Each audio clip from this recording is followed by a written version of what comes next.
Hello, good evening. Hello and good evening, everyone. So it's Monday's evening once again. So it's the fourth Monday's evening in this season that we're spending together, or you're spending together time with us. And of course, we are spending time together with you and watching the drivers. So as usual, this season we are here, Mārtiņš, Bērtulis and Jānis.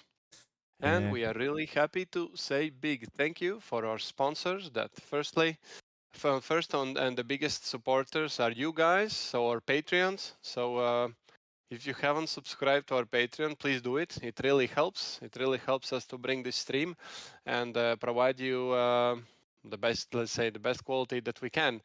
And also this year we have Coach Dave Delta supporting us. And they are a setup and data analytic app for iRacing, ACC, Le Mans Ultimate, and even Gran Turismo 7. So remove the mystery and stay ahead of your rivals with Delta. Yeah, and thank you, Mārtiņš, for this part. And then, but before we jump into the actual race and track, and we get into the details of what are we getting tonight, we want to quickly run through the standings, or as they are currently. So first thing to note, maybe I didn't mention it as a first thing last time, but basically one race is dropped, so this affects the standings. So for example, we look at the first place, George Boothby, and we see that he has had a nice climb, third, second, and then at last race first place. But because one stage is dropped, so his worst result, which is still a podium, but third place is dropped, they are only counting second and first place. So basically this is why you see that both George Boothby and Jonathan Riley are on the same points, even though Jonathan Riley had, let's say, not as good of a race last week, finishing in P14. So all now they are still splitting first position. Then in the third, we have Grantas Kareckas with 182 points. In fourth, we have Remy Papin with 157 after getting on podium last week. And then on fifth, we have Luke Whitehead, who also managed to get on podium last week with P2. And then outside of top 5, we have Jaroslav Honzik with 138 points. Lucas Congratel in P7 with 133 points. Chris Hartweld in 8th with 131 points. In 9th, we have Krister Spodans with 127 points. And closing out the top 10 is Axel Ramonier with 101 points. And then I'm gonna just quickly slide through. Not gonna go through the whole list, but just so you see where your favorite driver is sitting at this stage. And then looking at the team's standings, in P1 we have G League Boat, very much ahead of the rest with 284 points. In P2 we have Ragioli Esports with 179. In third we have G League Esports Fetza with 133. In fourth we have Rebound Racing with 120. In fifth, OP Lite or OP Lite Esports team with 101 point. In sixth, Redline Zach Racing with 81. And in seventh, BF Racing Esport with 72 points. All right, so I hear in my ear that we are jumping to the quali session, and this is like the perfect time. We're gonna switch over to the game.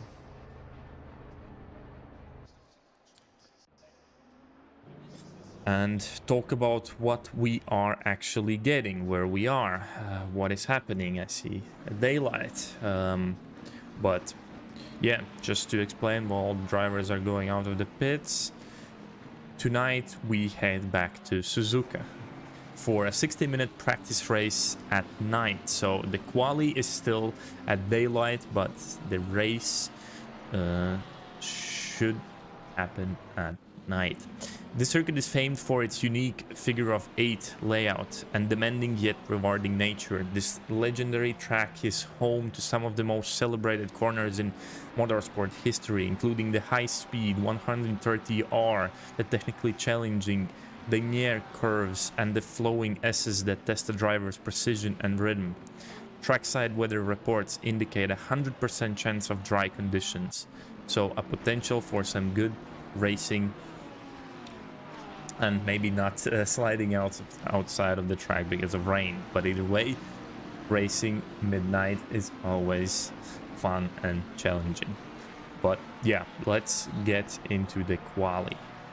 So all of the drivers have left the pits, with George Boothby currently being the car ahead. So he's also going to be the first one to, well, try his best to maintain his lead in the championship with getting a pole position time. Yeah, and a bit more about the race. So we have the, I would say, regular pit requirements for the drivers. So we have one mandatory pit stop with the mandatory tire change. So that means that everyone should be in the pits at least 30 seconds or stay to change the tires. So most probably we'll see the split strategy, let's say, and going into the pits closer to the 30 minutes of the race. Of course, we have seen some good strategies from the drivers already this season doing the undercut. So let's see if that will work out for someone. But at least from my experience in Suzuka, the track is quite demanding on the tires, and it has really low grip. So that means that yeah, the tire wear could be quite big. And let's see if the undercut will work out. So yeah, right now we can see that George Boothby is already on his flying lap. He's flying over the curbs and right now going through the tunnel below the track, below the big straight. Right now going back, and there's the big 180 degree corner. And once again, let's say not very big angle in this right corner, so slight corner. And right now, once again, back to the left corner. That's connected together with the quite long left corner, almost on 180 degrees, and we're getting back to the big straight. And right now is I think we are getting closer to the famous R130 corner. It shouldn't be that demanding for the drivers from the tier 1, but drivers from the, let's say, lower tiers, it could be really tricky. Right here, jumping both the corners on the apex and cutting the track as much as we can and finishing it as close as we can to the start-finish line there. And we have a time of 1 minute and 57.7 seconds. So for sure, George will improve his time going forward, because this is the first lap and the tires are still warming up, but I would say it's already a quite decent time, and that will not be, let's say, I'm not sure how faster can George go, maybe a few tenths, I think, but let's see. And well, Jānis already mentioned that this race will be held in the night. That's also quite an interesting thing, because this track is not there is no lightning on this track. So yeah, it will be quite tricky for the drivers, and I think it's good, and the drivers are still happy because there's no rain. Because in this circuit, let's say in the dark and in the rain, it's really tricky, because of the grip, as I said. So this is, let's say, you need to have a quite, I wouldn't say specific, but still a bit different setup than in the other tracks, just to compensate the lack of the grip, to have a more grip on the car. So then you can imagine, of course, that in the rain it's not getting better.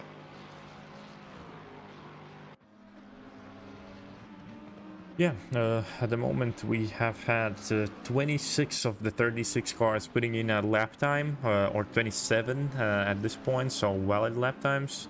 We have a total of 36 cars tonight. Initially, while Mārtiņš was speaking, we saw a big queue before starting the lap, so now of course everyone is trying to do their best, but we see that some of the gaps between the cars are quite short or close, so we'll see also if this will impact the quali laps for some of the drivers.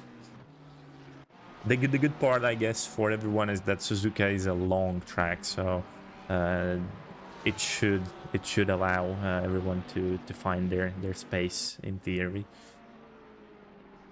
Yeah, but I think the level of the drivers is that close here. So even if you drive really close to the guy ahead of you, and if you're having the same pace, you can win a bit of a time having a slipstream in the straight, for example. So that's also not a bad strategy, especially if you have the same cars, you have almost the same acceleration and the things. So it could be really useful to have a slipstream, because there is 2 straights in this track, so you can gain, I would say, a few thousands or a few hundreds of a seconds of doing that. But of course it's really tricky, because you need to fully trust the guy going in the front of you to not crash into him. Yeah, and at the moment it's Sam Gaskell ahead of everyone. A name maybe we haven't seen at the very front this season. We'll see if this changes in the closest time. I mean, at the moment it looks like basically everyone is improving, looking at the deltas, but even Sam is doing the same, so it looks like he's, at the moment, he's definitely in for a pole position. Yeah, it's interesting, because I can't see him in the standings. So most probably he's some kind of wild card in this race, maybe. So I think I saw, hopefully I'm not wrong, but I believe I saw that from this race on, it was able, drivers were able to join sort of mid-season in case they didn't begin at the beginning of the season, basically. So maybe Sam is one of them, and maybe we are wrong. Maybe he was always part of the season, and we just did not notice that yet, or maybe he didn't participate in the previous races. But either way, at the moment, he has the fastest lap, 1:57.462, ahead of Boothby by, well, basically 1.5 tenths.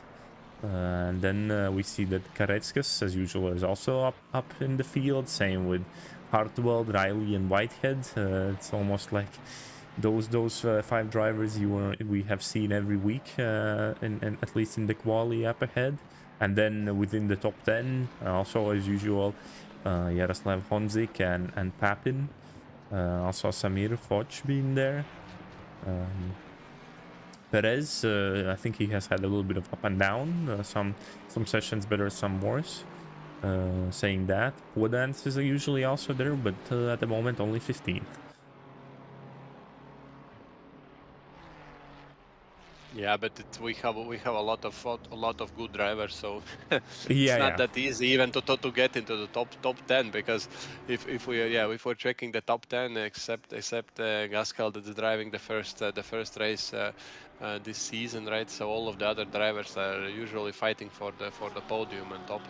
So yeah, we can see that Congratel, for example, right now is also in the 14th position, and he's also usually a top 10. So I think in this race we have a lot of good drivers, and all of them are here on the track. Most Yeah, and probably everyone likes to go onto dark, or either they like Suzuka that much. So and also, I mean, we don't even need to talk about top 5 or top 10. The battles also in the midfield over the last races have been really good. Definitely these bunch of trains in the middle. So that's always fun to see, and let's see if tonight we also get a bit of that, especially with the long straights, maybe some intense risky passes going into 130R. We see that Munier Kabir had a bit of a moment there, slided on top of the curb. I don't know if that was an off track, could be.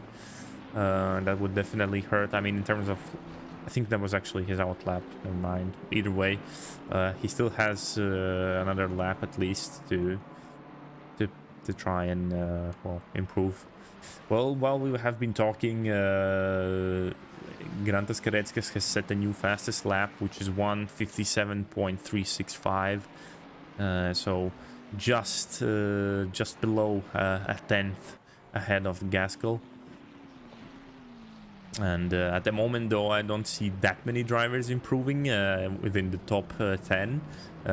Hartwell is currently, I mean, he has just starting the lap, so we'll see if that changes. But Yardir is actually currently improving by a solid, well, over a tenth.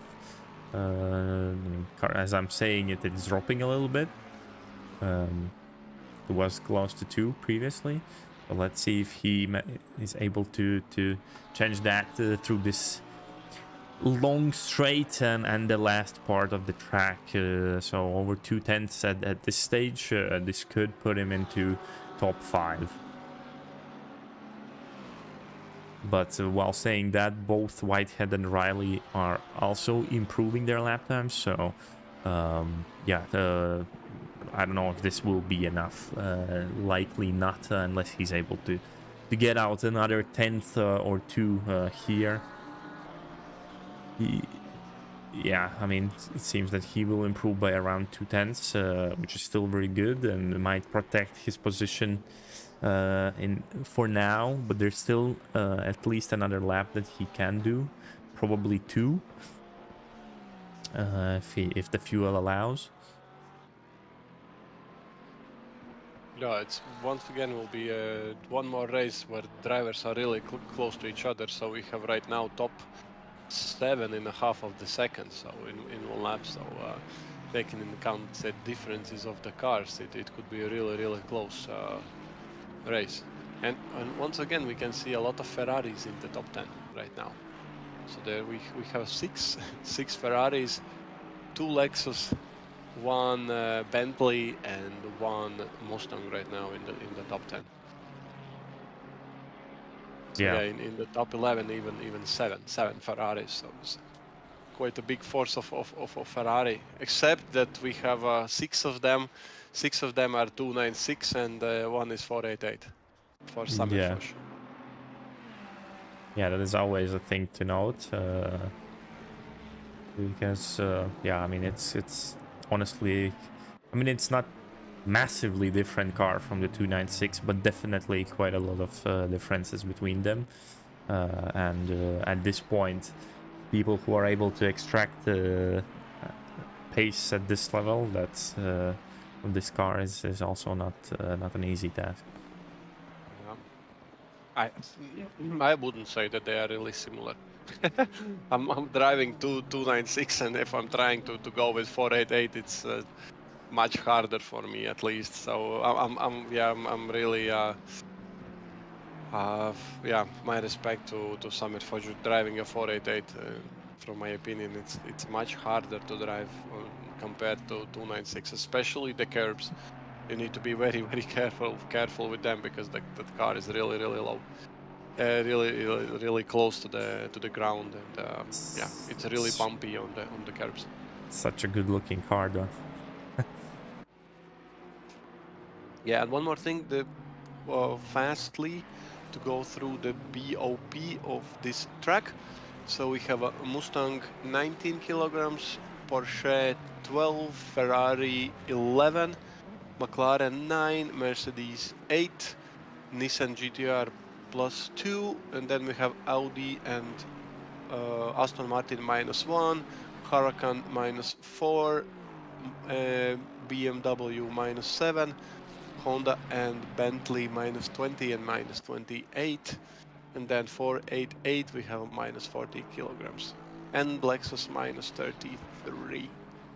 Yeah, so quickly while the session is ending, we saw that Gaskell had improved his lap time, and he got back the P1 for the moment, and we are looking at him at the moment, and he's improving his lap time by another half a tenth. We see that Kareckas, Whitehead, and Hartwell have already finished, and they're not gonna improve anymore. So unless it's Boothby or Honzik, that might be a pole position, and it looks like he will make it even more safe by improving here by another tenth.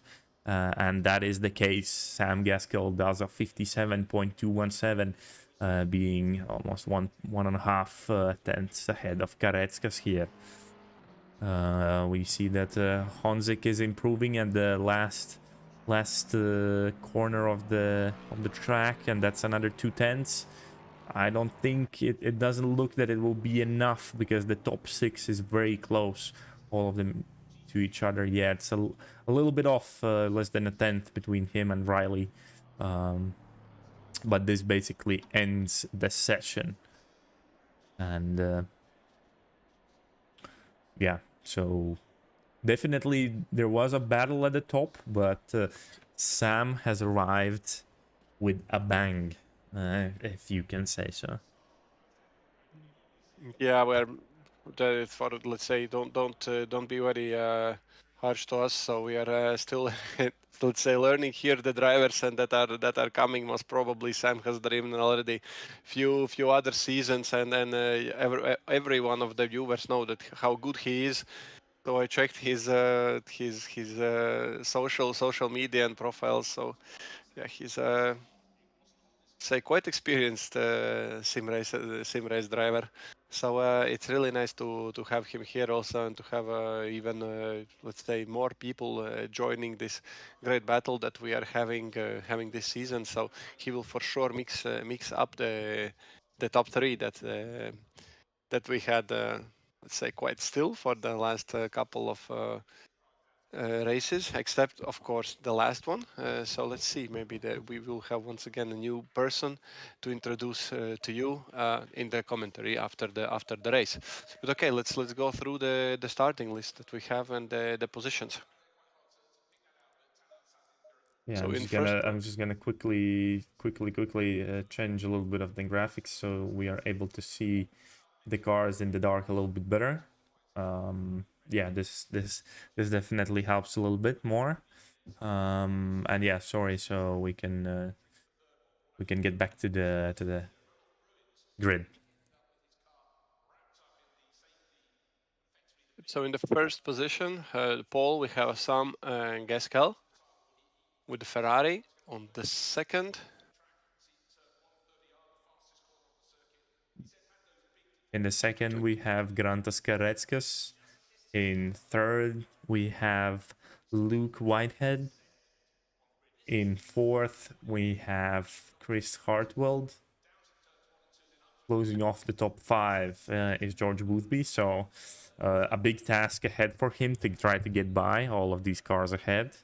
I think the power of the Lexus might help, but yeah, definitely a mighty task.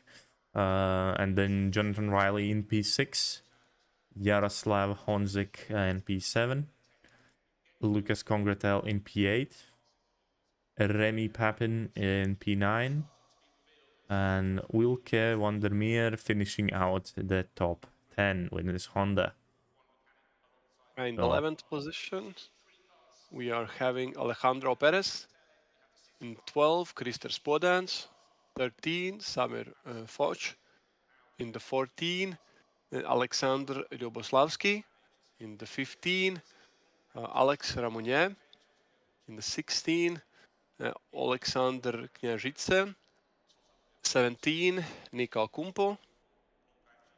18, Gaston Delerba. 19, Matteo Piccolo. And finishing our top 20, Alex Knudsen. Then in 21st, we have Dustin Herpel. In 22nd, we have Fabien Gouliot. In 23rd, we have Davy Hill. In 24th, we have Noel Hackey.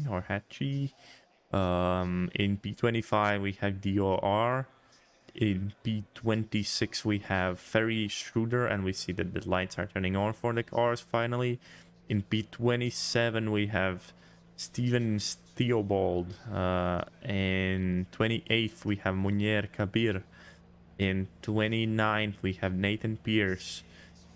And closing out the top 30, we have Jonathan Clifford. In 31st, we have Benjamin King. 32nd, Ivan Boremechko. 33rd, Miguel Silverio. 34th position, Matt York. 35th, J.R. Lode Jr. And starting from the 36th position, Elliot Barron. Yeah, so that's our field, and while we were finishing the grid, we already see that Sam Gaskell has went through the first turn, so the warm-up lap has begun. This is one of the longer ones, so definitely a little bit of time for all of the drivers' nerves to really kick in. For some, maybe try to calm them down. This always, of course, depends between the drivers. For some, it's more there, for some less. And then maybe someone has their own, tricks before the race they do to calm or to get more focus. But yeah, let's see what drivers bring when it comes to the first lap in this midnight race in Suzuka. Yeah, and at the end of the qualification, at the middle of the qualification, we had 6 Ferraris in the top 10. So at the end, or let's say on the start of the race, we have 5 Ferraris, 1 Ford, 2 Lexus that are starting next to each other. Then we have 1 Bentley, and also Honda has joined the top 10. So yeah, it looks a bit, let's say, a bit better. So we have 5 different manufacturers, but 5 cars are from 1 manufacturer. So yeah, it could be an interesting race, because let's say each of the car has some different advantages. And also, I think it will be interesting how the pit strategy will go out. Let's say in which lap each of the drivers will pit, because I'm pretty sure that till the end of the race we'll have a quite close battles, and going into the pits is one of the, say, the moments where you can either overtake the driver because he made some mistake in the pits. That's the first thing, and also, of course, doing an undercut, for example, or going to the pit stop a bit faster than your opponent.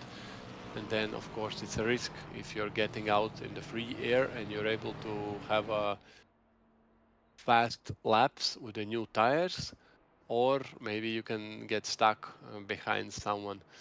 But as we've seen, so in the tier 1, this strategy is working quite nicely, because the drivers are quite fast. So even if you're going into the pits in the, let's say, in the first part of the race, you still get back quite. Let's say the gap between you and the last drivers are quite big, so it's not disturbing. So let's see. But the light drivers have lined up, so they need to go through the last chicane, 2 corners, and then let's see. I think it will be quite interesting battle, because the Mustang should have a better acceleration, but Grant Skareckis is on the outside. So let's see if he will be able to get to pass Sam Gaskell in the first 2 corners, or not.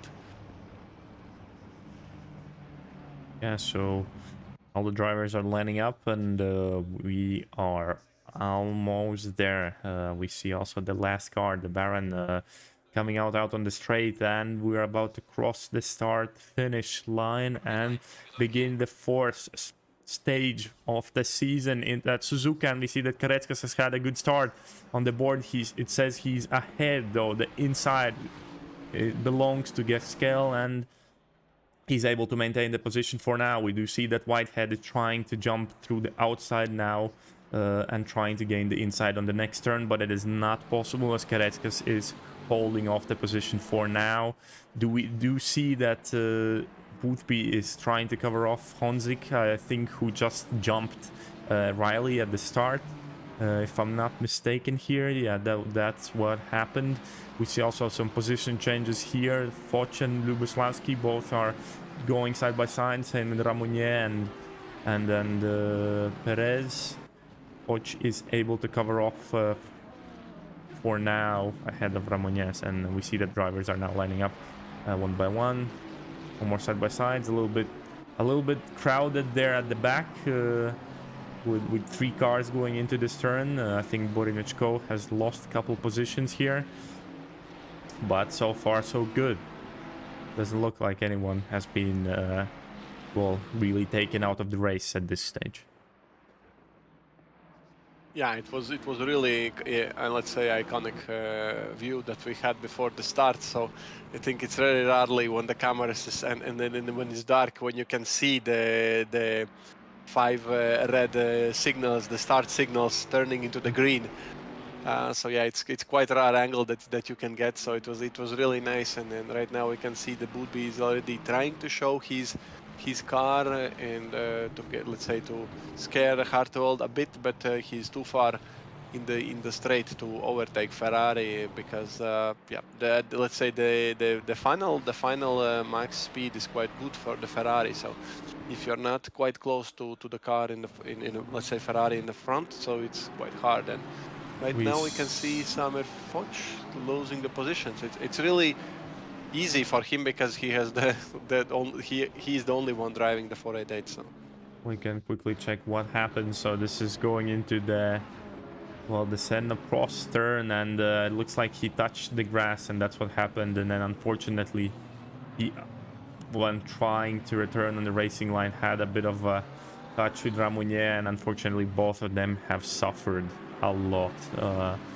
throughout this. Ramunier even more. He has dropped down to well, basically last at this point. Well, let's see, because yeah, exactly, very unfortunate for him, because he was really just a passenger in all of this. So it's let's say the reminder that we have a live stewarding in this race. So yeah, we are not doing it. So just a wild guess that most probably Samer Foch will have some penalty because of this. So he will need to spend more time into the pit. We can see that the first two cars are getting a bit more away, I think, from the Luke Whitehead, but the gap is still quite small, let's say. And the drivers are driving really close to each other. So it's the same as it was in the start. I think that Sam Gasket is first one, Lucas Grantas Kareckas on the second place, Luke Whitehead third, Hartewald fourth, Booby fifth, Honzik sixth, Riley on the seventh. Yes, so Yeah, it's so the I same, was not basically, correct. without I thought changes. that Honzik had jumped him, but actually, never mind. It was in this line. Yeah. Yeah, and then when Podence was 14th, you said that he was top 10 last time, and he finished, let's say, higher the qualification, and right now he's also jumped 2 places already, and he's right now in the top 10, in the 10th position, and he's already trying to get past the Congratel. So it's a quite good start for Bentley so far.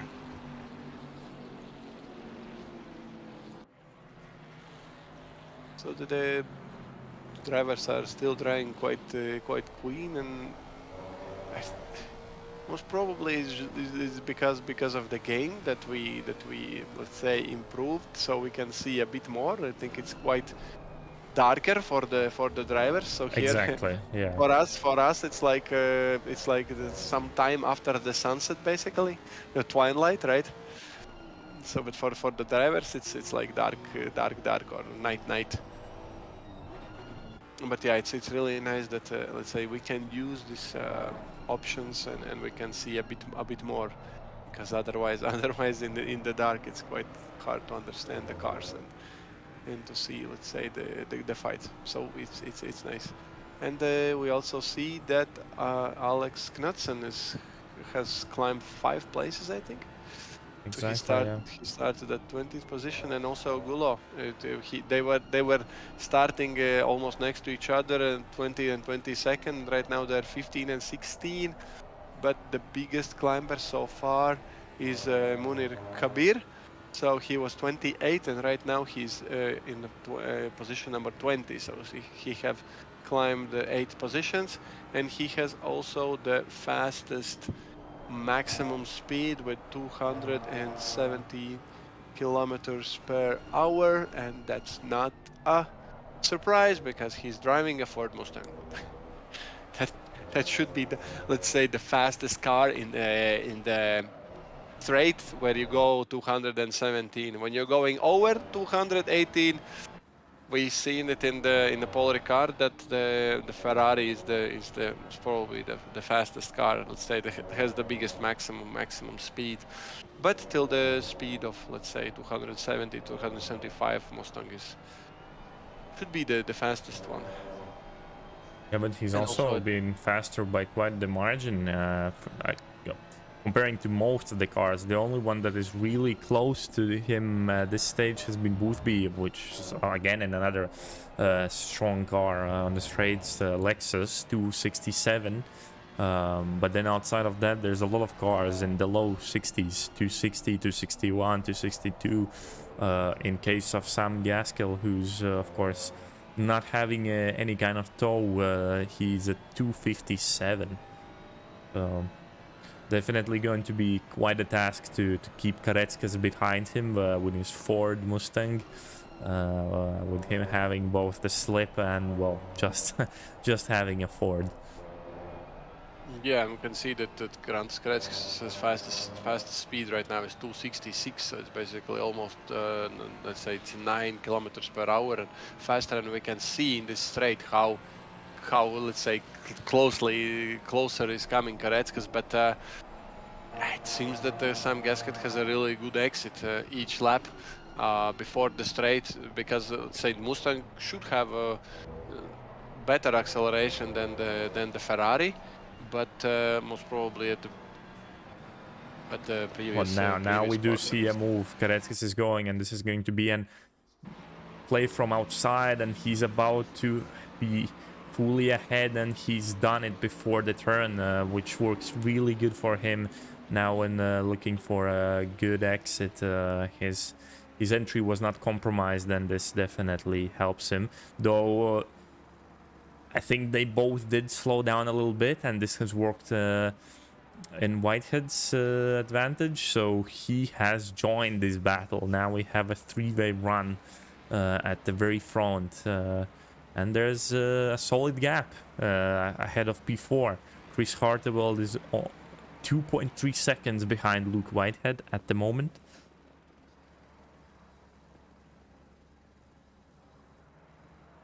Yeah, the top three drivers have been able to let's say to take advantage of most probably Harteveld fighting a bit with Bootby. Because let's say the qualification times they had quite similar, so it shouldn't be a 2-second difference. The difference is not getting bigger basically, so it's as it was 2 seconds right now, it's also 2 seconds. So yeah, maybe some interesting situation, and all of the drivers lost a bit of time because it will be a really interesting straight right now, because the drivers are really close to each other. Yeah, it seems that Ferrari is better with the handling on that fast turn before the straight, because we saw that Lexus was understeering a bit and was not able to turn in at that speed. And of course, then the let's say, even with the bigger top speed and bigger acceleration, the guys in the back was not able to, let's say, to get closer to the Hartwell. And the same happens also here in the place where Grant Skretskis was able to overtook Sam Gaskell last lap. We see that Bootby is a bit too far away, and he's not able to come closer and try to overtake Hartwell at this point. And let's say the gap is still 2.2 seconds, so it means that Hartwell is still getting a really decent pace. He was even 1/10 faster than Karetskis in the last lap. So let's see if he will be able to let's say to join and to get closer to the Luke Whitehead, because the top three is really close. So it's like 0.3 and 0.4 seconds from one to another. So it means that it's one mistake, one driving a bit too much outside and it hitting the grass, or clipping the grass, and that could be it. And we can see that Sam is faster in Karetskis in some of the, let's say, sections or some of the corners, but it could be really tricky for Ferrari to overtake Ford right now. Even with the BOP that we have, yeah, it should be a quite aggressive move from Sam Gaskell to overtake Karetskis with the Mustang. So I would say that in this battle with the Mustang is much more easier when you're behind than if you're behind with the Ferrari and being faster than the driver in front. Yeah, so I mean, as long as he can stay close to him, an opportunity might present itself if there is a little bit of an understeer or oversteer moment for Karetskis, which of course can happen when really going at it. But yeah, this will be a difficult task. I mean, in the meantime, yeah, so we see that Chris, while not having this slipstream ahead of him is not really able to get closer to them, though he's not also losing any more time really to the cars ahead. It's still around this 2.2 seconds. So, well, I mean, if the cars ahead do start the fight, then that might present an opportunity for this long pack of cars, so a total of 4 at this stage, because Remy Papen has also dropped off a little bit together with Podans, 1.5 seconds behind Riley. It does look like Podans is well, trying to catch him, as he has passed Lucas Congratel. So yeah, it does look like Podans is a little bit faster if looking at the last lap, especially last lap. Difference has been, well, 7/10. Sorry, never mind. I just overlooked. It's 3/10. Yeah, mislooked. But anyways, it's 3/10. So that is quite the margin.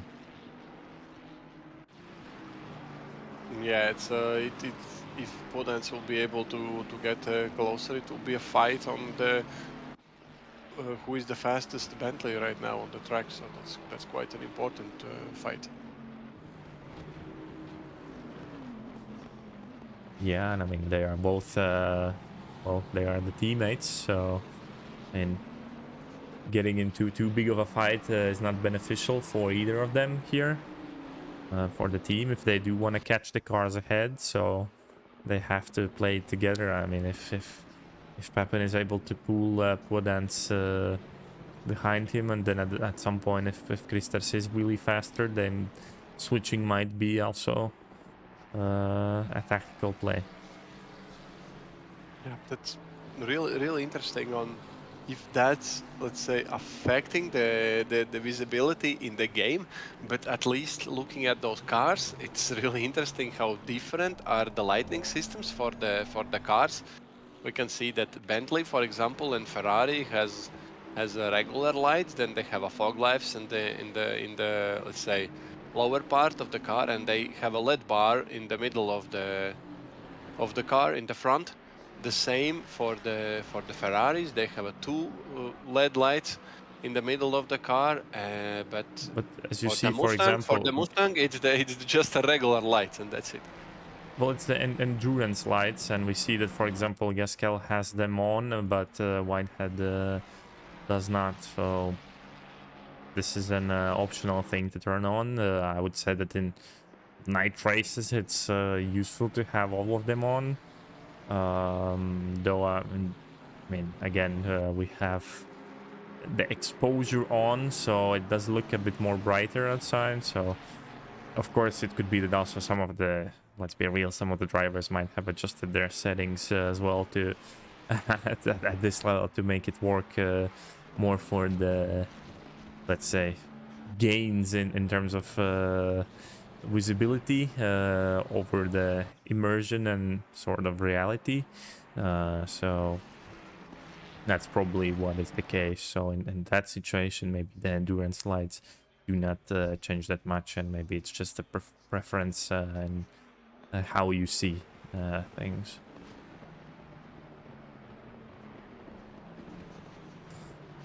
Yeah, but if, let's say, in the bright in the races when they are in the day, if someone is using the flasher at the, let's say, at the back of your car, it's already quite annoying. Then in the night, you should have a really good reason to use the flasher, most probably, because it could be really annoying.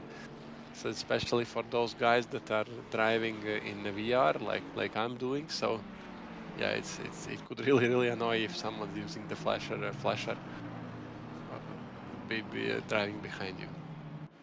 Yeah, that's an interesting thing that would be probably nice to hear. Who is driving in VR from here in Tier 1? I know that on average, of course, I mean, most drivers are driving on monitors and desktops. So, I mean, there's not a lot of drivers who do VR. There is quite a few, but I mean, you can't really compare it to the desktop ones. And then also at the top level. I know that, I mean, because of the hours spent, many drivers do prefer desktop and ease of use and so on. But it would be interesting to know how many actually from this level we do have running in VR. Yeah, and what VR are you using?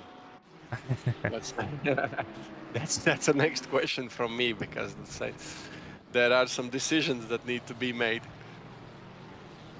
So at the same time on the track, we see that it's quite calm racing, I would say.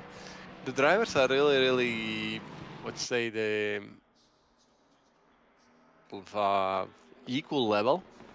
So that's why there is not much of an overtaking. So if the gap is 0.3 seconds, then it's just keeping like that. We can see that Kareckas is able to get away a bit from the Gasquel.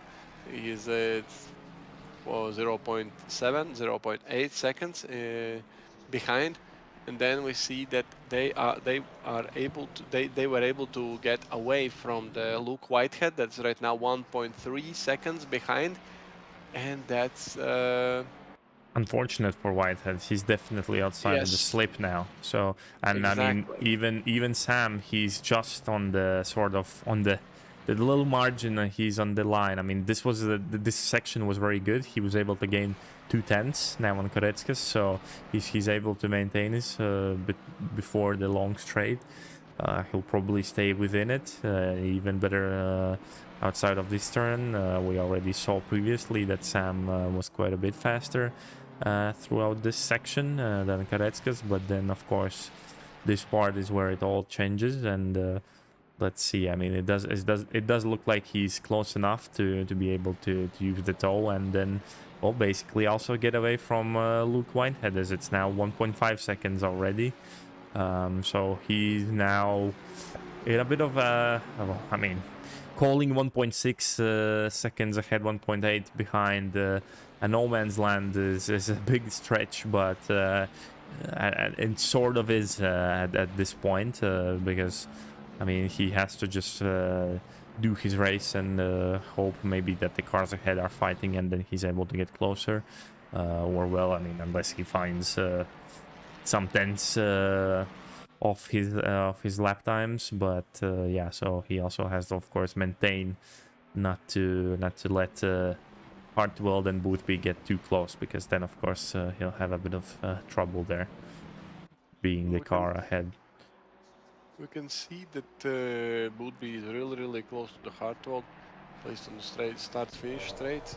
We were able to see that he was almost trying to overtake, and we see that Piccolo is getting a drive-through, and he's in the pits right now.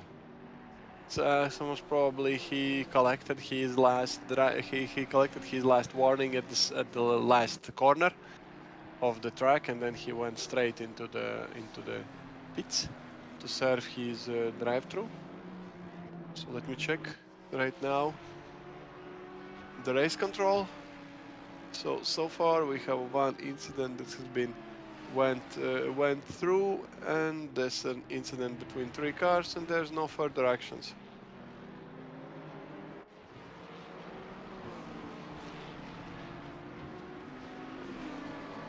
Yeah, so it's got 888, 777, and 16 that had some incident, but the decision is that both cars were able to done better, let's say, to avoid the contact. So it's just this happened, and it's a racing incident, and there's no penalties. And you can see that Ramonier is slowly getting higher and higher in the standings. Right now he's in the 25th position already, so I think he was 35th, right? Yeah, Before, after. before, let's say, after the incident. So he has climbed some of the positions, and I was checking where the Samir Foch is, and I can see that he's right now in the 33rd position, but he has done his pit stop Yeah, he was already. just in the pits. Yeah. So that will be an interesting on say where he will end up after all of the guys would have the pits. Yeah, now he has a bit of clean air to run. So, I mean, of course, after the incident, he probably can't jump really that high in terms of the standings. He can't climb that many spots, but either way, this can work in his advantage to at least gain back well, a bunch of positions that he lost. But And there was a valid reason why I said that we are not the judges, because as long as I can see the car number 77, 777 and 888 are Samir Foch and Ramunier. So basically, that means that there will be no further action further action. So there will be no penalties in that context. So we saw only one angle of it, let's say. So yeah, it happened. So and that most probably means that there was only one incident so far that race control needed to go through. So it's a really clean race, I would say. But maybe I'm just missing something, and that will the penalties will jump in. But no, I think we haven't seen also. Let's say I think even we haven't seen a yellow flag, right? So that's a really clean race so far. And that's the thing. That's a thing that we are expecting from the tier one. That they are, let's say, driving aggressive. They're challenging each other. They're battling each other. But at the same time, they are that good in car control that they know how to position their car, and at the same time, if someone is overtaking you, you also know how to protect your position and not getting into the crash. And I think we saw Ramunier going out from the pits, or someone else's white Ferrari, let's say, in the background from in the Sam Gaskel's background. So right now, after the pits, the car went out between the second and the third position. So let's see if the car should have, let's say, the blue flags, even with the even after going to the pits, it's still in let's say in the front. So he needs to let the cars overtake and not lose time in the back of the car. So now we can see Alejandro Perez in the 12th position. He's quite close to the Van der Meer, driving with Honda. So I think he started in top 10 in the 10th position. Right now he has lost one position. I think it should be for Podence, because Podence started in the 12th position. So yeah, but still Podence were able to catch Papin, but it's still 4.5 tenths between them. So it means basically they get close to each other, and that's it. So they're driving quite close to each other. So here we can see DOR, and it's I think it's Kabir in front of him. He's really close to the car in front. And Haki is 0.3 seconds behind him, so that's a really, let's say, tight battle that they're having. Yeah, and we can see Kabir in the front, driving let's say, very colorful car, blue and yellow colors. And with all of the pitting, we can see that Ole Van der Meer has climbed up one position, and he's once again back into the top 10. And Alejandro Perez is quite close to him, let's say, following quite closely to him. And we have a 33 minutes remaining in the race. So that means that we are 3 minutes away from the half of the race. So I would expect drivers getting into the pits right now. We can see that Luke Whitehead has done his pit stop. He has a green flag next to his name on the scoreboard. So that means that he's trying to have a small undercut. So he will have at least one, maybe two laps. let's say, ahead, in the drivers ahead. So let's see how that will work out for him.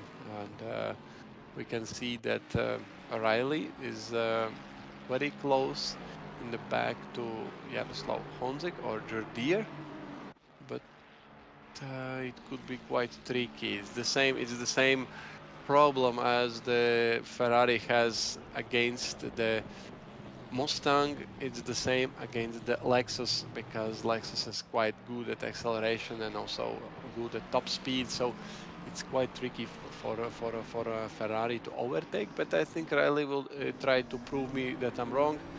And at the same time, we see how Remy Papin is just jumping and flying into the pits. Also, yeah, and right now Jordier in the 5th position, so it should be that someone went to the pit stop. So no, he was before, he was 5th. So right now there's not, let's say, some major That was changes. a bit of a moment. That was a bit of a moment for Jordier. He was able to maintain it. Was very quick snap back, and I don't think he really lost much. But I think for Riley, that's of course a thing you want to see. That means you are pushing the driver ahead, and you will find another opportunity at some point.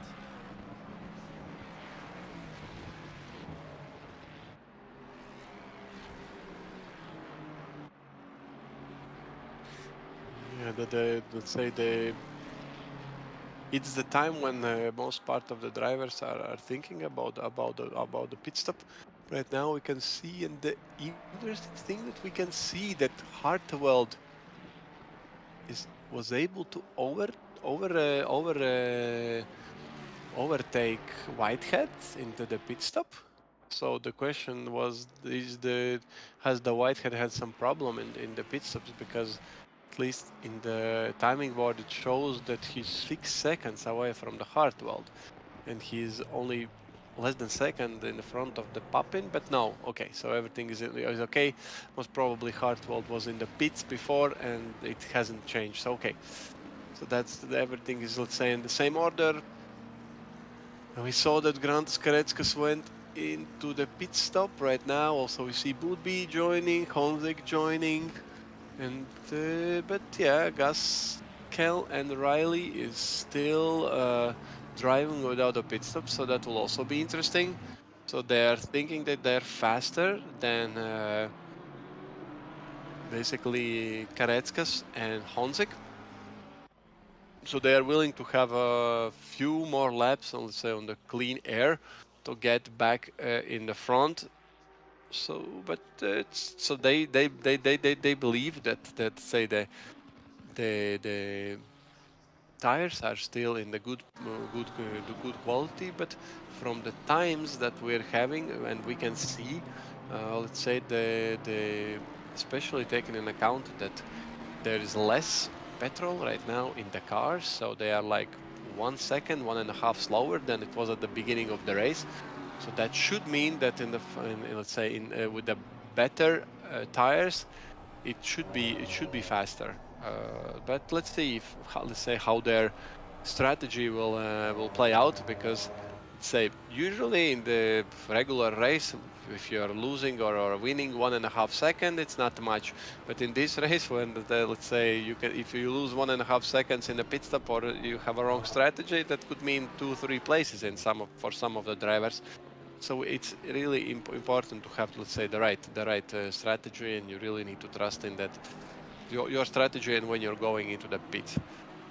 So we can see that Sam Gaskell right now is still in the lap, and also Jonathan Riley. So let's see if they will try to go one more lap, or they will go into the pits right now.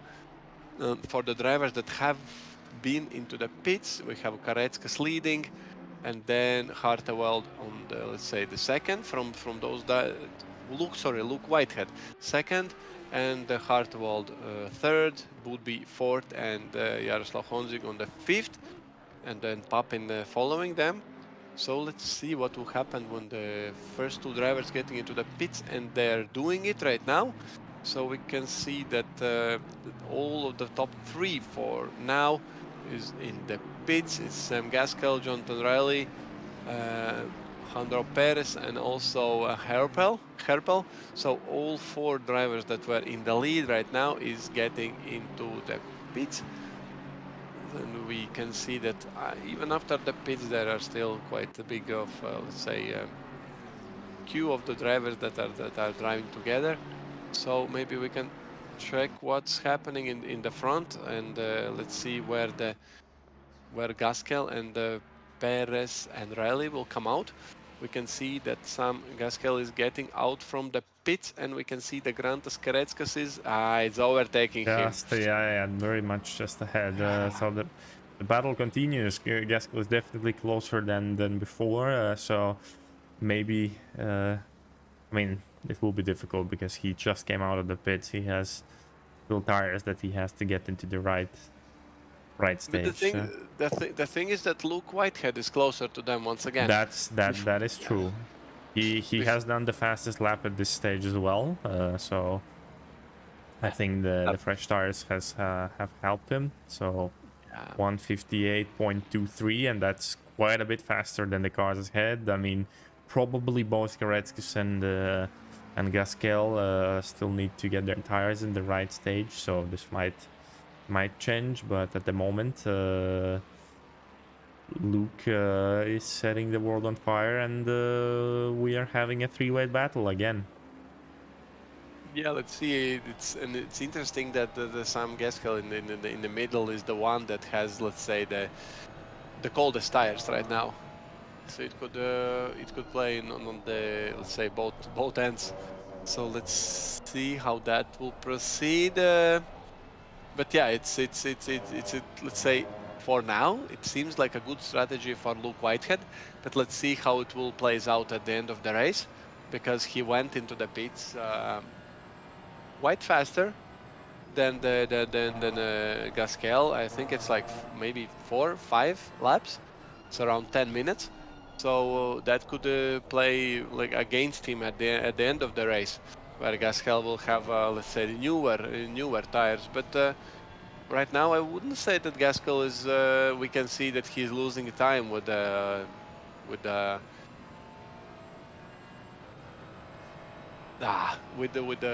colder tires, basically. So sorry, my mind is just freezing with all of the information that I need to provide. So I was ill last week, so yeah, still trying to get back. So my brains are not working as they should work, or how I'm, let's say, used to them to work. So I need to work. I need to let's say search for the words and for what I would like to say a bit more than usual, and a bit more than I would like to. But yeah, so the battle is on. So hopefully for those guys everything is okay. And even driving already 35 minutes in this race session in the dark, they are still in the best, let's say, level of the attention. But we can see that, let's say, this battle is quite intense and quite nice. And I would say that we are hoping that it will keep up till the end of the race. But behind them, it's a quite big gap. So we can see that Hartwell right now is losing 2.5 seconds to Luke Whitehead, and Boothby is losing 2.8 seconds to Hartwell. Then Jaroslav Honzik-Jardier is losing 3 seconds to Boothby, and then Jonathan Riley is 1.2 seconds slower than Jardier right now, and Remy Papin is the only one that sometimes gets into the, let's say, less than seconds. So let's say the time board, then it's changed the color for kind of brown or orange. So it seems that we need to take attention there. And then yeah, Prudence is in 9th position, and he's losing 5.5 and seconds, even 5.8 right now to Papin. So really interesting things happened in the pit stop, because I think cars was much closer to each other before it. Right now the gaps are bigger, and we can see that either they not, let's say, keep getting or staying longer on the track for Gaskell and for Jonathan Rayleigh didn't help them. They didn't lose anything also, but they were not able to overtake, especially Riley, that we saw that he was really close to the Jardier and he was willing to overtake, but right now he's basically in the same position as it was before.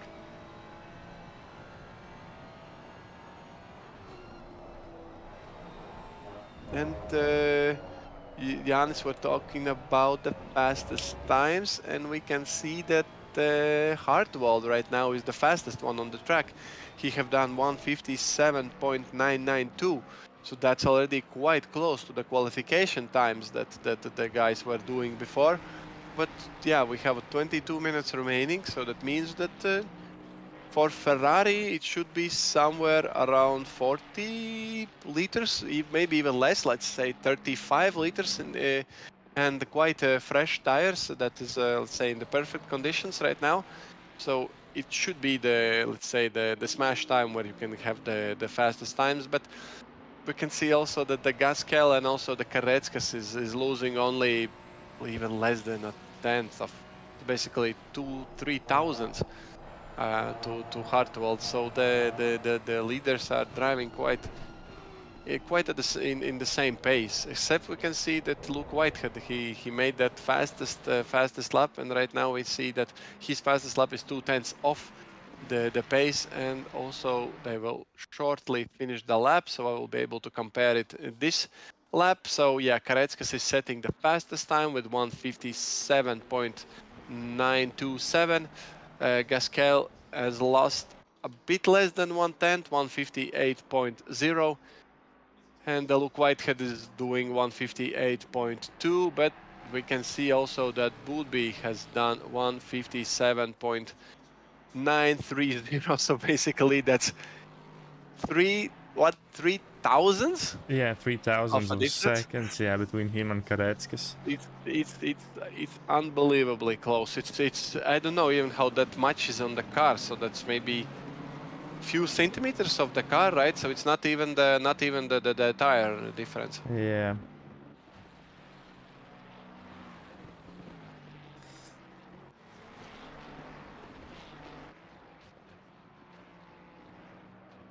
Yeah, and I mean, like you mentioned, Luke Whitehead, he had that initial hard push, getting really close to both cars ahead and creating a three-way battle. But that changed a few laps in when Karetskas and Whitehead's cars, or specifically tires, got to the right, let's say, pressures, and immediately they are, well, solid 2/10 or more faster a lap.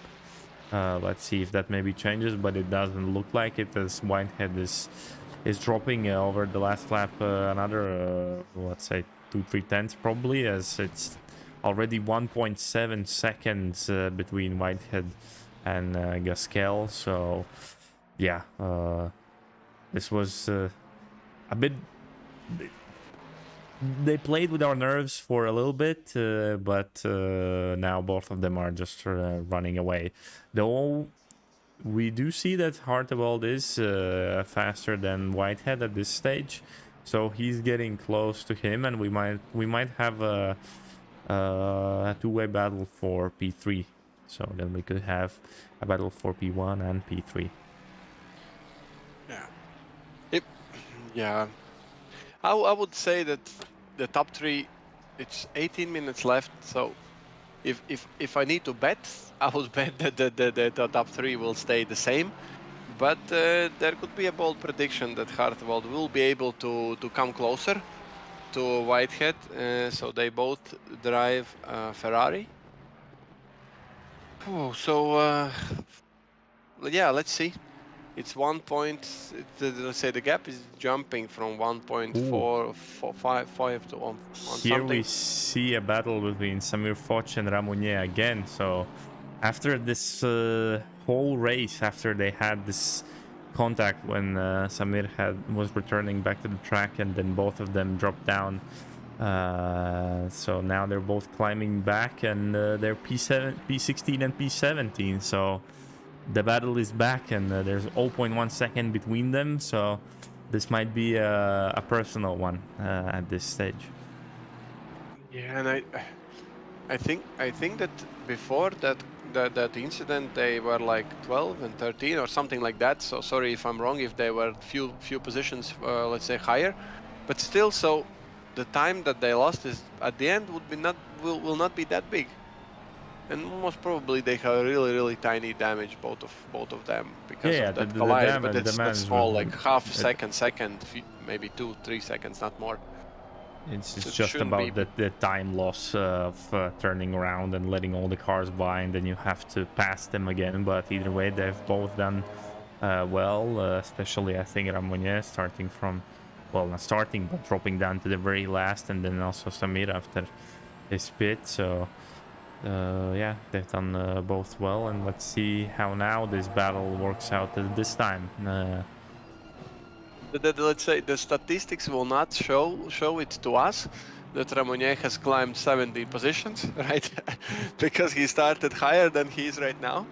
But we know that he was after the first lap he was in a P34 or 35. Yeah, 34, I think. So a really good push from him, and also most probably good strategy in the pits. But yeah, he wasn't. So Samer Foch was the one that went faster into the pits. I think Ramonier went the same as the other drivers. So it's like 32 minutes, let's say, remaining in the race, 33, something like that. So he should have a better tires than Samer, I think, at the end. So yeah, and we can see also that he's getting closer. So, but yeah, it's just 488 is a really rare car right now that have been seen on the track. So it's really hard for me to judge on what 296 is faster. Let's say what that car is better than 488. I'll say what are the better things on each of the cars. So it's maybe Jānis. Especially with the Bob doing a -40 for the 488. It's also for me difficult to tell how it handles at this kind of a Bob. Though I know that of course this car has or 488 has a bit of an issue with bottoming out and over the curbs.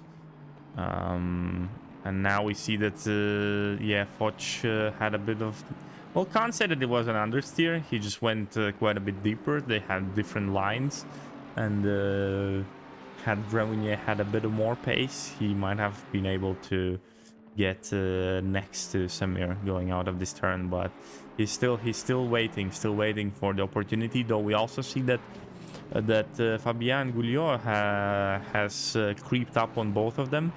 So I do believe that the battle ahead has helped him, but let's see if he's able to get even closer with the both cars ahead fighting. Yeah, and just let's say to update you on the front, so you see that Sam Gasquel is still 1.5 seconds at the back of Karetskas, so that's a really close battle. Each time we see this 118 degree corner, they're really close to each other. Afterwards, the gap is a bit bigger, but the thing that let's say that changes really, we can see that Luke Whitehead is losing time to them. So it's already more than 3 seconds what he's losing to the cars in the front. So this could be a battle for the win. But at the same time, we can see that Hartwell is also not able to come closer to the Whitehead. It's the same 1.5, 1.4 seconds that was before. So that basically means that, yeah, we'll have a we could have quite interesting fight for the win, but for the third position, it should let's say the remaining as it was. We'll see, because the last lap is where Hartwell has lost a bit more than 3/10 to Whitehead. It might have been a bit of an unfortunate one, but let's see what he does this lap to see if his pace changes. So Whitehead did 58.9 and Hartwell did then 58.5. So that's again 4/10 that Hartwell has gained on him. So he is closing in 1.2 seconds at the moment. So I think it was maybe an off lap, so to say. Let's see if this changes, but at the moment, again, it does seem that he is a bit faster. And At we see least that Gasquel has closed in more, sorry, but yeah, so he has closed into 0.2 seconds. At least for me, I'm driving usually the 296. It seems that the Luke Whitehead's tires are maybe getting a bit worse and worse, because he lost like he lost 0.2, 0.3 seconds in the first corner, and the first corner is really demanding on the tires. As soon as you get the tires wear a bit, it's much more trickier to get your car, let's say, into the first and the second corner without sliding.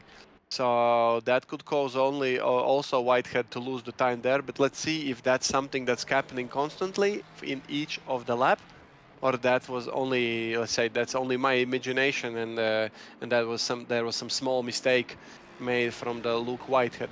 And but yeah, let's say in this lap overall we see that Hartwell is coming closer right now. The gap is only 1 second between them. So in this lap, it seems that he would be able to, let's say, to get half of the second, almost half of the second closer, and he's getting even more and more closer to him. So right now the gap is only 0.8 seconds, 0.7 seconds. So Hartwell is really closing in, and in this lap he won, say, 0.7, 0.8 seconds, I think.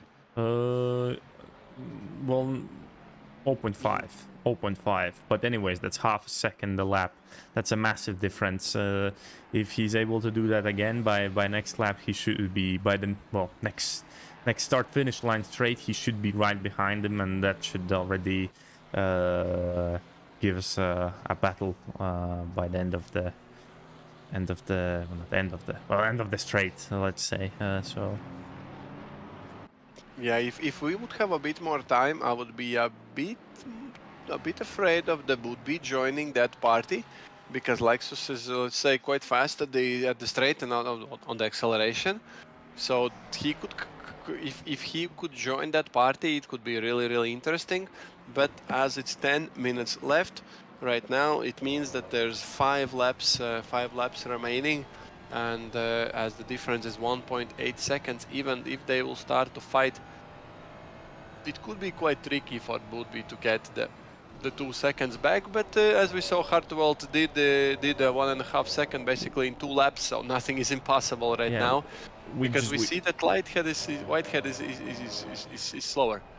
We just got an update. Thank you, King Phoenix from chat. That apparently Luke has 3 warnings, and he's driving more carefully. So that's definitely then a big factor.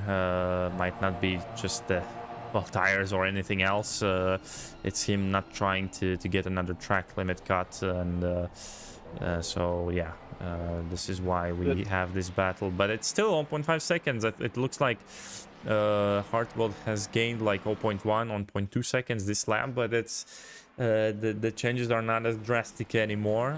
So of course getting by is still going to be a big task. Yeah, and the tire wear is for sure not a help. Not a help. Yeah, definitely.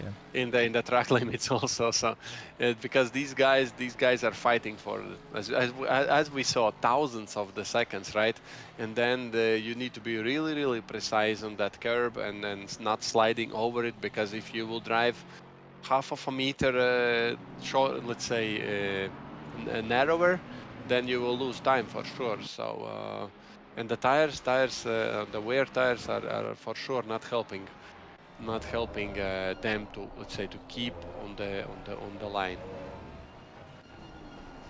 Yeah, we keep seeing that Sam is really quick throughout this part of the track, and always getting very close to Koretskas, but well, the Ford is very wide, and of course he's also not maybe that close that he's able to quickly jump into the one of the sides of Goretzka's through these turns, but if he's able to maintain this pressure on him, then we still have 8 minutes where an opportunity might present itself.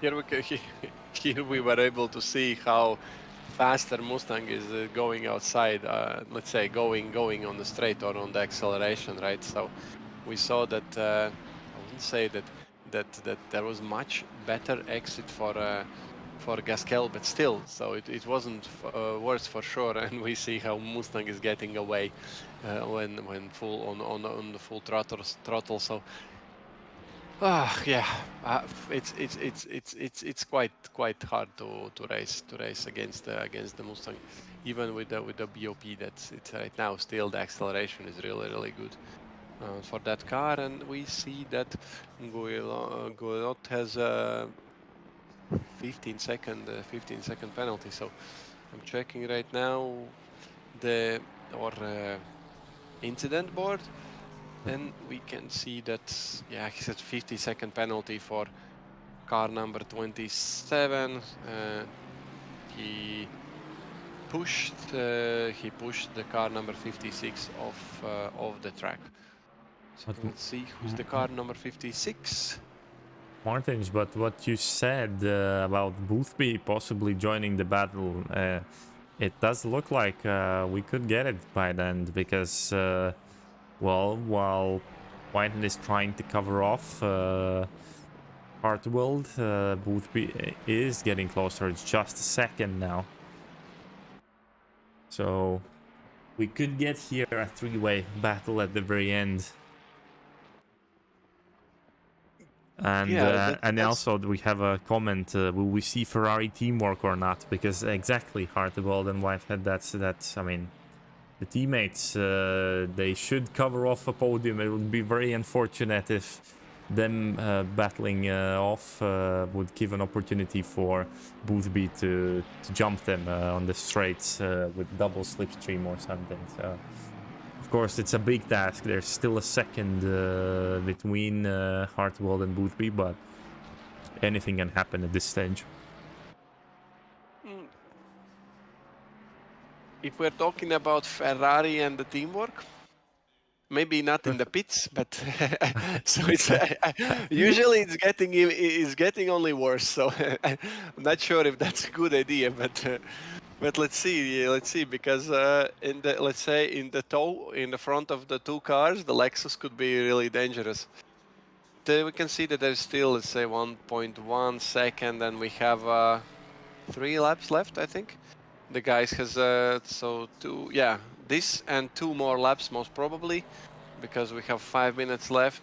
So then after 2 laps, the time, let's say, will run out in the middle of the lap. So yeah, but B doesn't have a lot of time left, and but we see how much time are they losing to the guys in the front.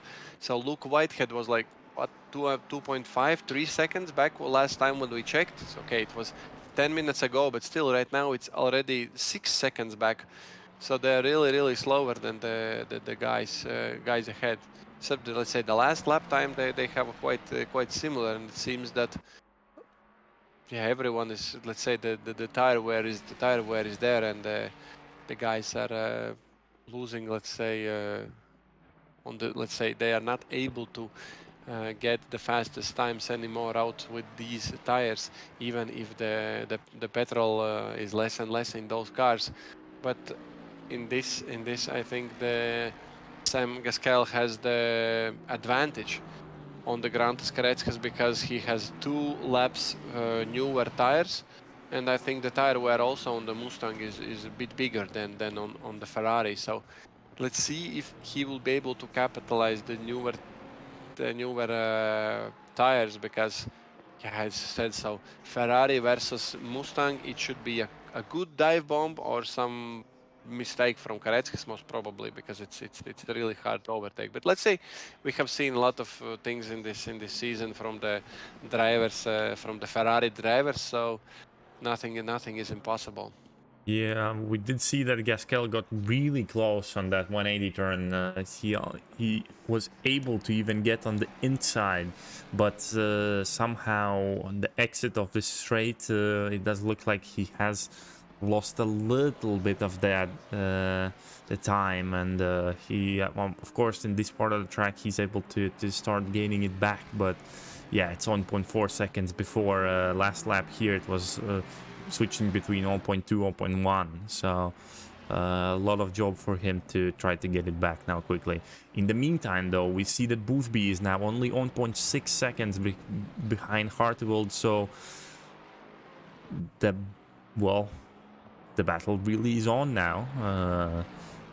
Yeah, I but mean, it's only few corners, let's say, and one lap remaining. So let's say if the Boothby will be able to get a bit closer to guys in the front, and in this big straight he will be able to use the, let's say, the slipstream and come even closer, then it could be a chance. But otherwise, I think one lap would not be enough for him to, especially to overtake two cars. But let's see.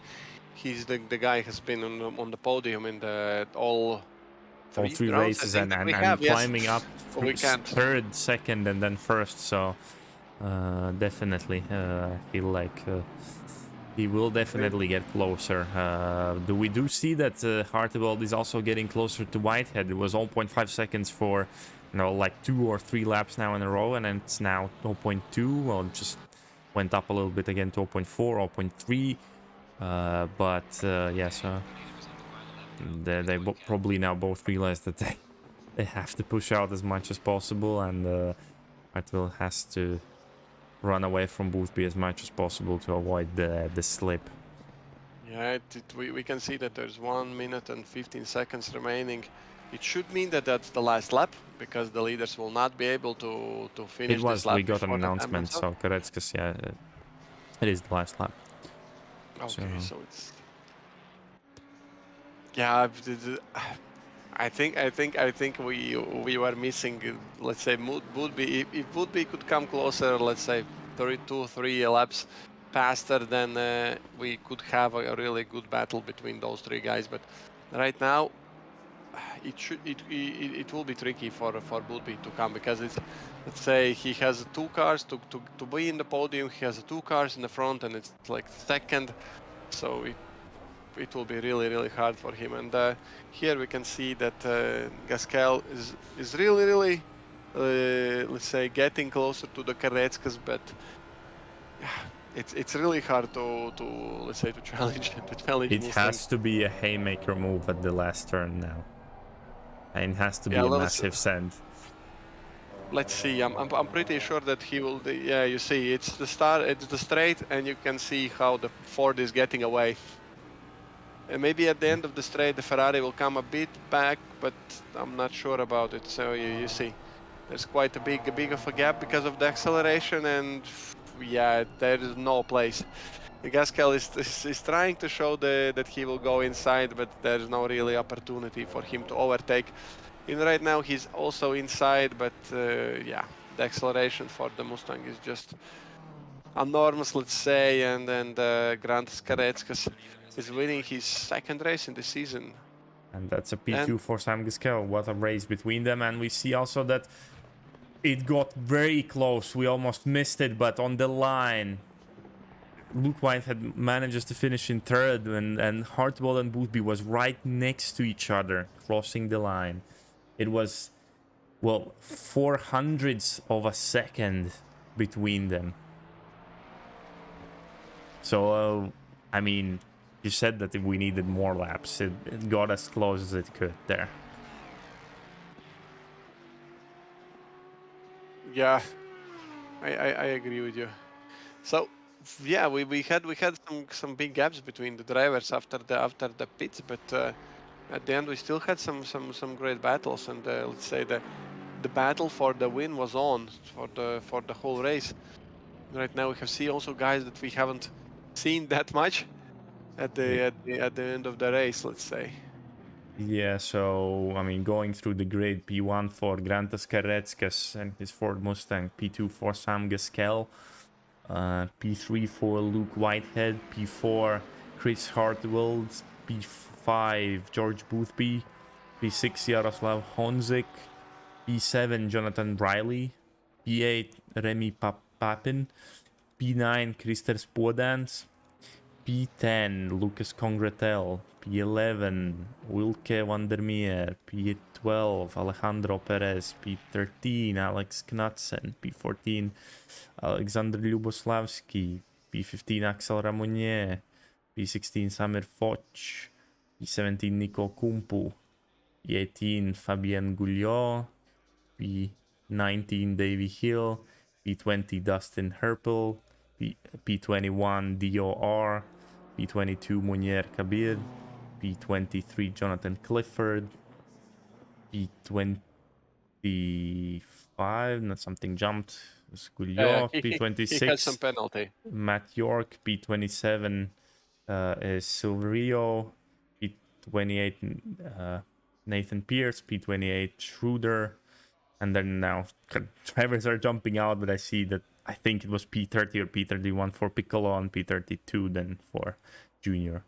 But either way, that's the race, that's the grid. And do we already have our quick top 3 drivers already waiting for the interviews? Not yet, but they'll probably join us in a minute. So stay tuned, and we will. Yeah, I will try to use that time, let's say, properly, and to say big thank you for our supporters that are supporting us. And the biggest thank you goes to our Patreon supporters. I was willing to say this season, but no, the Patreon supporters are supporting us already for the multiple seasons. So yeah, and that really helps, guys. That you're subscribing to the Patreon. Also, you're having some additional benefits of it. Not only like supporting, but if you will say a bit more of an information and a bit more possibilities to vote and to be involved. And yeah, so it's let's say our biggest thank you goes to you guys for our Patreon supporters. You are the reason why we are able to be here and to provide this stream to you. And also, of course, a big thank you for our supporter and partner this season. That is Coach Dave Delta. And they are setup and data analysis app for iRacing, ACC that we have seen today, Le Mans Ultimate, and even Gran Turismo 7. So remove the mystery and stay ahead of your rivals using the Coach Dave Delta. And we can see slowly that the drivers are jumping in. We see Sam Gasquel joining. We see Grantas Karetskas joining. They're ready for interview booth. So we are waiting for Luke Whitehead to join the party, and we see also him joining. So I think that we don't need to wait to let you wait anymore. So we are getting these guys into the for the interviews. Oh, nice. Hello and good evening, guys. Congratulations. The 4th race of this 18th season of the AOR season has ended in Suzuka in the night, and we have Grantas Karetskas winning the race, Sam Gasquel finishing 2nd, and Luke Whitehead in the 3rd position. For the Grantas and Luke, it's more, let's say, that they used to, or let's say the structure, how we're doing it, but for the Sam. So in the first part, the drivers in the order as they finish are telling us, let's say, their short description or the highlights from the race. And then, of course, we are asking the questions. And if you have any questions to each other, don't hesitate and ask them. We are welcome that. So, yeah, Grantas, once again, congratulations. How was your race? Yeah, thanks a lot. Yeah, obviously the race couldn't have gone any better. Obviously P1. Didn't expect that, to be honest. Coming before this race, didn't practice much, but pace was very good. I'm very proud how I drove. Was an amazing fight with Sam. Really enjoyed it as well. So, yeah, I mean, amazing race. There's nothing more could ask for.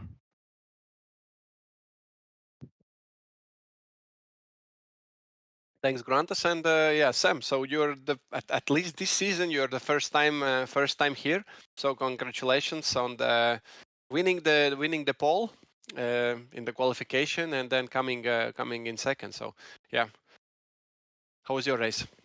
It was good. I mean, like Grantas said, I mean, I couldn't have asked for anything more considering, I mean, it's debut race, but I didn't prep too much, but I was surprised I was this quick. I mean, I nailed the setup and yeah, I mean, throughout the whole race, it was just about consistency. As soon as Grantas got past, I don't think I could compete with the top speed of the Ford, especially around here, but I did my best and went for the overcut and it paid off towards the end. I was quick, but just couldn't get the move done.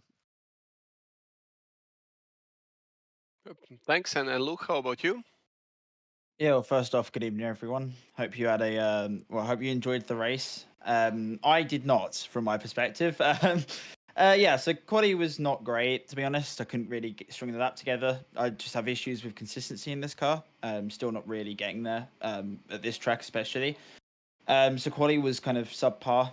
I wasn't really happy with it. And then in the race, we kind of just stayed where we were. I went the wrong direction in the setup. In the past few races, I've been, losing the rear end a lot and killing the rear tires. And for this race, I decided to try and make it understeer. And I don't really adjust well to understeer. Throughout my entire driving, I really struggle with it, and I definitely went overboard with the understeer. I think all three of us, myself, Chris, and Jonathan, were really struggling with the understeer. But I got hit the hardest and was really suffering for pace. And add to that, my headspace today hasn't been the best. I haven't really been in the right headspace for performing well. And the mental game is as good as the physical game in this. And if your mental's not up to it, then you're going to struggle. And that really paid dividends today. But Grantas and Sam drove amazingly. So GG's to those two. They really cooked this one. But yeah, I've just got to bounce back really. It's P3, so it's a good result, but I'm disappointed with how everything panned out from my side. So just got a lot to kind of tie up and do better for the next one.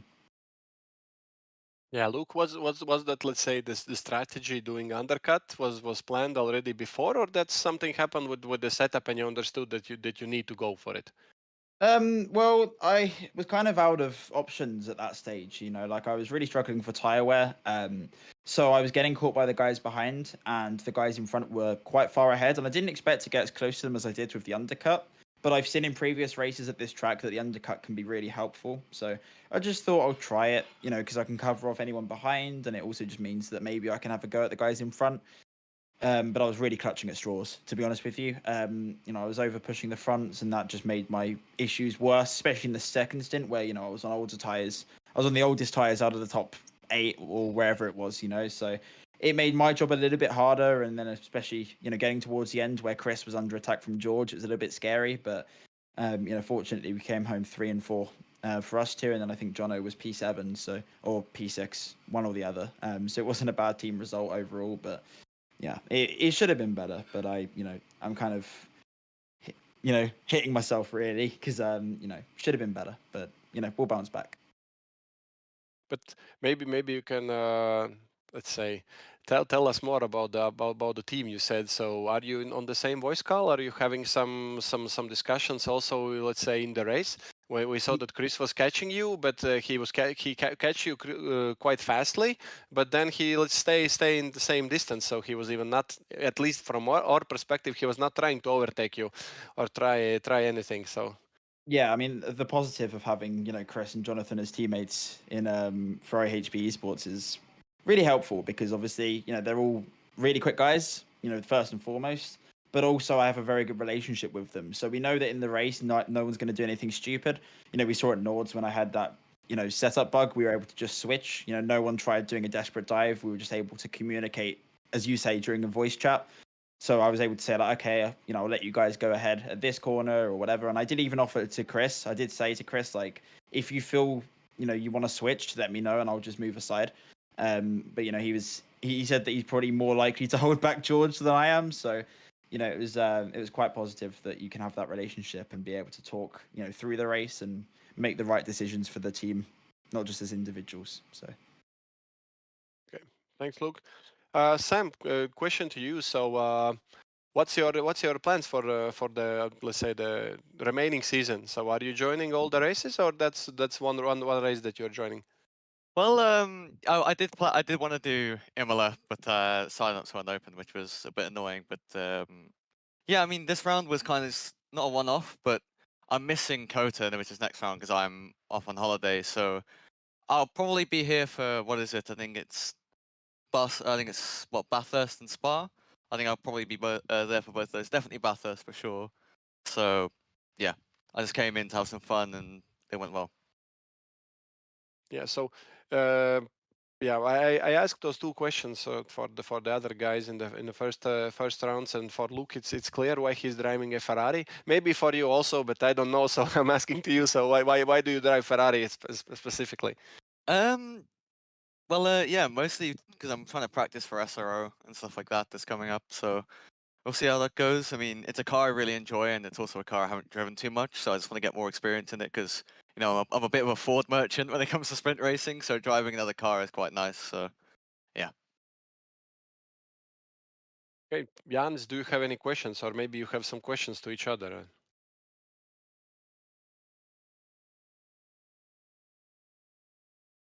Yes. Okay. So then, sorry, Grant, we missed you a bit of the questions, but so it was really okay. One question, one question to you. So we saw you overtaking, and you were quite close to the Sam before, and also on the straight you came closer to him, and then you were able to keep, let's say, the distance in the chicane, the last chicane, and then to overtake him. Maybe you can tell a bit more about that and the strategy. So how long were you preparing that one, or it just happened?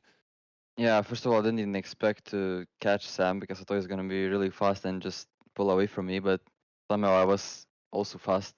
And then he made a mistake in one of the laps on the chicane, and I just was really close at the back of him, and it was just like easy pass for me because yeah, the Ford is just unbelievable on the straight, and yeah, just nothing he could have done, and just got the overtake. Then I tried to obviously stay consistent, which happened, and yeah, really happy how I managed to do all of those things today.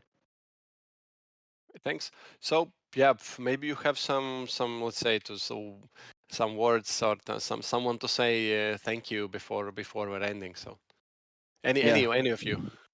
Yeah, of course, my team Visceral, and my team manager Brad. My team manager Dennis and 255 competition, and GG to you too. Yeah, thanks. And Luke, how about you? Yeah, I No. think Luke's muted. I But think he's chatting to his chat on stream. It's that's fair. That's fair. Yeah, it's for the other drivers. It's maybe a bit easier for us to say thank you in their place, but for Luke, it's really not. He has a full list of half of a minute about his sponsors. So sorry, Luke, we are not able to cover you in this one. Okay, thanks, guys. So sad, Sam, that you will not be able to join us next week, but we will be welcoming you back in the Bathurst. Yep. For sure. So yeah, once again, congratulations on the top 3, guys, and yeah, we will not keep you any longer. So thank you for a great and spectacular race. Thank you very Thanks much. very much. Appreciate it. Thanks so Good much, night. guys. Bye-bye. Bye. Thanks. Yep. So that's a wrap up, I think. So Jānis, what was your highlight of this race?